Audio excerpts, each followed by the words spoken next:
প্রিয়তমা রাজকুমার এবং তুফান সিনেমায় একের পর এক ব্যবসা সফলতায় নিজেই নিজের রেকর্ড ভেঙেছেন ঢাকাই মেগাস্টার শাকিব খান।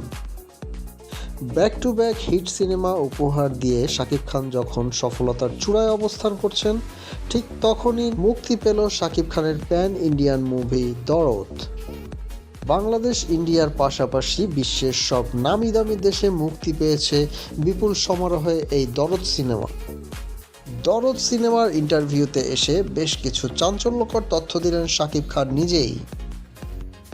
তিনি বলেন, বর্তমানে আমি খুব বেশি সিনেমায় কাজ করি না, তবে যতটুকু কাজ করি তা খুব দরদ দিয়েই করি।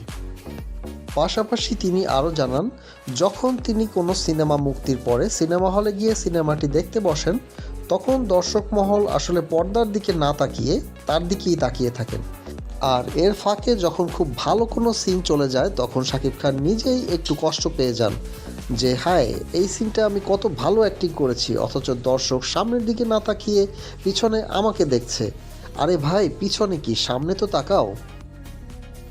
আর তাই বর্তমানে বেশিরভাগ সিনেমা মুক্তির পর শাকিব খান সিনেমা হলে যান ঠিকই, কিন্তু খুব গোপনে আড়ালে আবডালে বসে সিনেমাটি উপভোগ করেন আর সামনে দর্শকের প্রতিক্রিয়াগুলো খুব নিবিড়ভাবে পর্যবেক্ষণ করেন এবং সেখান থেকে আনন্দ লাভ করেন, উচ্ছ্বাসিত হন।